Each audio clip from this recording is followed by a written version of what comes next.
Hey guys, so I am here to talk to you today about a book that, to be honest, I am mostly just proud of myself for finishing because I've had such a hard time with fantasy recently, but that would be A Court of Silver Flames by Sarah J. Maas. And if you don't know already, I am a huge Sarah J. Maas fan.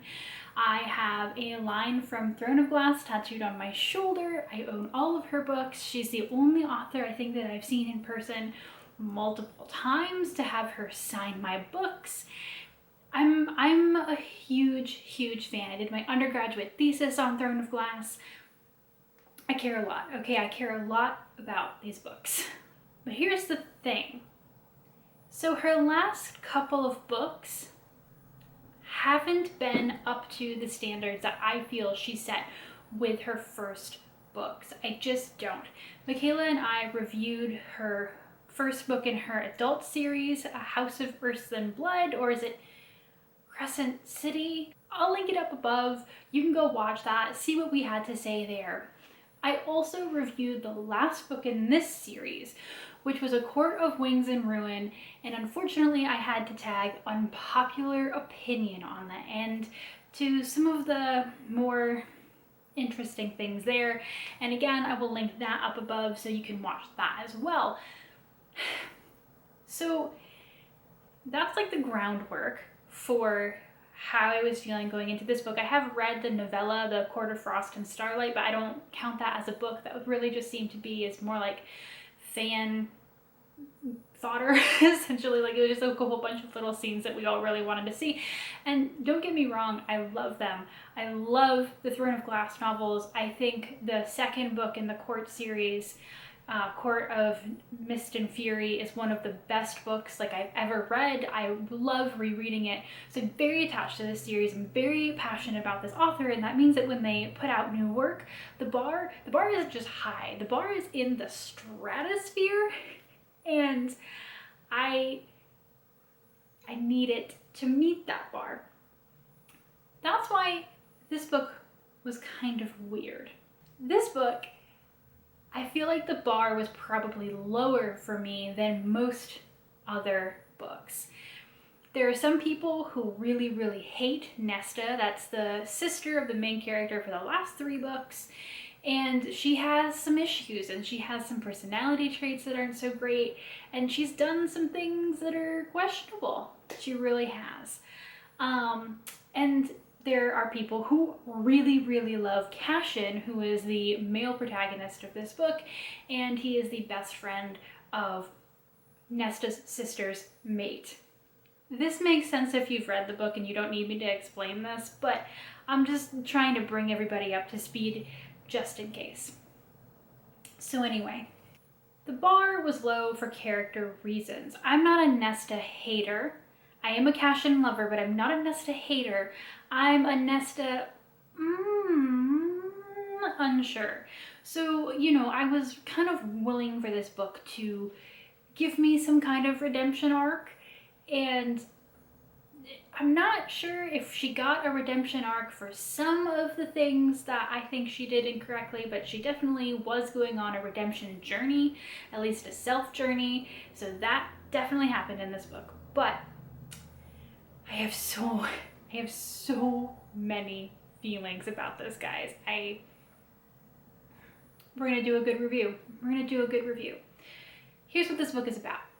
This book takes place after the events of the rest of the Court books. There is no back and forth. This is not a prequel. Surprise! It's an actual continuing series. Okay. Nesta is having a really hard time after the events of the war/battle that happened in A Court of Wings and Ruin. She watched her father die. She was unable to save herself and her youngest sister Elaine from being turned into High Fae. And she's just feeling a lot of guilt. She's feeling the weight of the choices that she's made that made a lot of people really not like Nesta in the first 3 books. Everything is just haunting her. She's no longer human. Her life is, she feels like it's kind of no longer her own, and she just doesn't know what she's doing. Cashin, on the other hand, he is mostly just kind of like the stable, normal Cashin you've known since the first 3 books. He kind of sort of fell in love / lust with Nesta like the first time he saw her when she was still human, and he really sees how much weight she is carrying. And he wants to help her get through this terrible, terrible, just like depression, guilt, anxiety, everything that she's carrying. And this book starts off when Feyre has finally decided that she has had enough of Nesta just like sleeping and drinking her way through their city, charging all those crazy bills to her mate / husband's account. Like, they know something is wrong with Nesta, and they are hosting an intervention. Elaine is on board.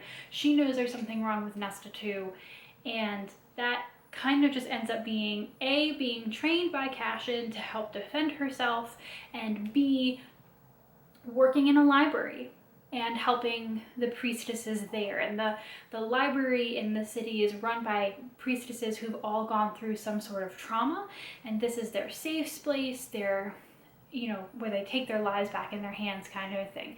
So both of these things are kind of pitched as, Nesta, you need to get your life back into control, and here's what's going to happen. The other thing that this book has to do is jumpstart the series again. You can read the first 3 books as like an open and closed loop. I believe, although I'm not certain on this, that the Court series was originally just supposed to be those 3 books, and it reads like that. There's a specific enemy, there's a specific trajectory, there's, up to the battle, and then, the afterward where everybody is living more or less happily ever after, although Nessa a little bit less so, although that is more set up in the novella than that is at the end of A Court of Wings and Ruin. And when Cassandra Clare did the same thing with her Mortal Instrument series, the 4th book in that series was really, really bad. It's not good. The less of those books are better, but like that attempt to restart the series, try to re-give like a new villain, a new lore, a new stuff, it just was not super great. So I was very scared about that. I was very scared about plot and pacing. These were my major issues with her House of Earth and Blood book. This book is not thin. This book is over 700 pages. And so was A House of Earth and Blood. And, there were some serious issues with the world building there. There were some serious issues with the plot and the pacing. And I was really worried about that as well for this, as it was trying to ramp up this series. And then I was just worried about the characters. Cashin is a beautiful cinnamon bun, and Nesta's really fierce and unpleasant. One of the things that I've always appreciated about Sarah's writing is that she gives her characters space for their trauma.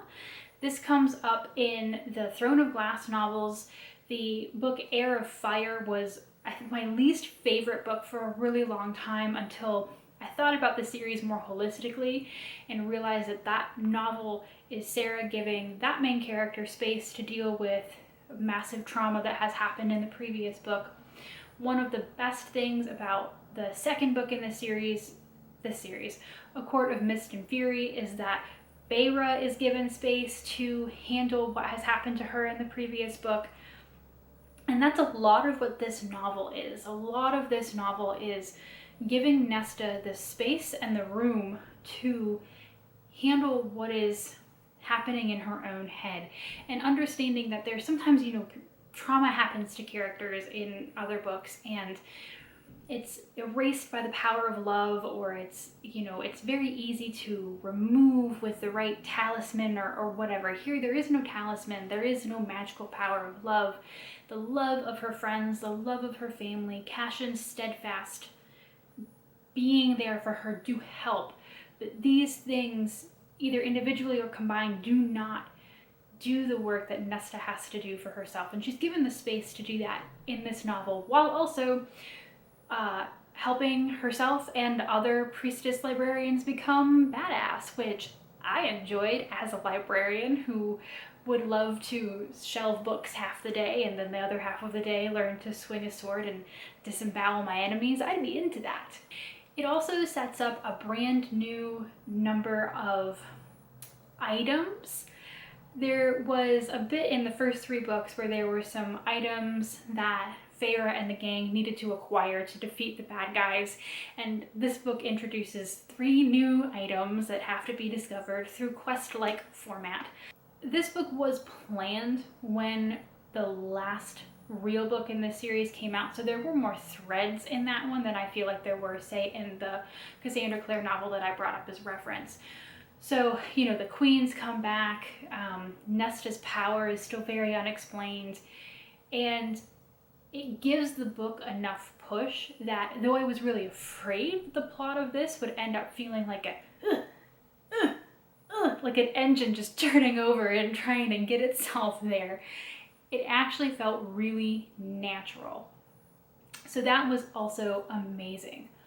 Also, I think this book is one of her best plotted, paced ones in a really long time. I say a long time because House of Earth and Blood was bad, and then the novella was just a novella. And I mean, I had some issues with A Court of Rings and Ruin, also, just go watch that review. But this book, for being over 700 pages, is like, it's tight. It just goes. Like, things happen. And all while giving Nesta that space to be unpleasant, to make some self-realizations, to, you know, take the time that she actually needs. But also, like, things are happening. Things are going. And that is just, again, normally my bar for Sarah would be like here. With this one, the bar is here, maybe. And it exceeded my expectations with that. I think the thing that you have to be prepared for is for Nesta to be unpleasant. A lot of people don't like her character, and I read a Goodreads review that essentially said this would be one of my favorite Sarah J. Maas books if I hadn't already learned to dislike Nesta. And I do feel like that will be an issue for some people. If you've already decided that Nesta is irredeemable, this book is not going to help you, because for a large portion of it, Nesta is still really acting out. It becomes more obvious what she's dealing with and what she's trying to work through, but you know, she isn't magically just going to become, you know, oh, I'm tortured, but I have a good heart here. She does have a good heart. It's just buried really, really deep because she's, you know, trying to self-sabotage, self-protect, and deal with all of this stuff that is deeper rooted in her history than you realize. You see Feyre's childhood from her perspective, obviously, but now you see what that was like for Nesta. So there was that. There are also a couple of times with the plot where it just becomes really, there's a little bit of a sense of author intervention. It's not as bad as I've seen it in some of the other books, but it definitely happens a little bit here. One of the major ones is that Feyre, this is not a spoiler, you learn this in the beginning of the book, Feyre is pregnant, and so there are multiple conversations where Cassian is just like, why can't, you know, Rhys go? Why can't Feyre go? And it's because she's pregnant, and they're like, well, I guess we have to send Nesta, or I guess we have to send Cassian. And it's just like, do you? It's one of the more egregious places, but you know, it does have its issues, and there are some issues that I can't really talk about past that are without spoilers, but because I feel so passionately about this, I am going to veer into spoiler territory. So if you are not interested in spoilers, this is my moment to say, if you are on the fence about reading this book, I would say hop over to the side that says yes. Get it from your local library, you know, if you aren't sure that you want to buy it, and then just give Nesta that room to grow on you, to get through her trauma, to work on herself. Because I really do feel like this book is amazingly plotted. It has great action. The characters are great. It's also nice to see, you know, Rhys and Feyre from an outside point of view. Nesta really does not like Rhys. And that's really fun to see after like 3 books where, you know, Rhys could really do no wrong, and what he looks like when he's like being obsessively in love with Feyre from the outside, from someone who's not predisposed to be like, oh, so sweet. So that was just funny. So it's worth it if you were on the fence. Do that thing. My issues that I'm about to talk about are possibly incredibly subjective. Okay. Are you still here? Spoiler time. So, at the end of the book, Feyre goes to give birth to her baby. Giving birth to the baby is going to kill her. And Nesta moseys on up and she's like, I'm gonna save you. And in order to save Feyre, she gives up 99% of her crazy impressive cauldron death powers. I did my undergraduate thesis on female assassins. That's how I got into Throne of Glass kind of in the first place. And the major thread throughout books that have female characters who have a lot of power in an unfemale way, so assassins, knights, people with, high powers, are considered, it's like a class of female called monstrous females, because they have this really strong power, and oftentimes these characters are written, with they don't follow feminine rules. They act out, they are cocky, sarcastic, they are wild. They are monstrous females. And at the end of those books, almost to a woman, in order to have a happy ending, have the relationship, get the guy, have a future, they have to be domesticated in some way. So either they have to give up what made them powerful, or they have to say, I was an assassin and now I'm not going to kill people anymore. Whereas for men, they often don't have this problem. They can continue doing what made them special, their job, whatever it is, but they can still get the happy ending, the partner, whatever. This is a gross generalization, and there was an 80-page paper behind this, but that's how I felt at the end, was that Nesta, after going through all of this work on herself, learning how to use her powers, to not be afraid of her powers, which was a major thing, she has to give it up. And her reward is, of course, saving Feyre, and for her concern, paying Feyre back for all of the sacrifices Feyre made for her, which I understand. But then she's like, to cash in, she's like, and also I changed my anatomy so that I can have babies with you safely and not almost die like Feyre did. Because there's a whole thing with birth canals and wings. It's not important. But so her reward is being able to be domesticated. And I mean, Feyre gets everything. She has her crazy powers and the mate and the baby. And Nesta doesn't.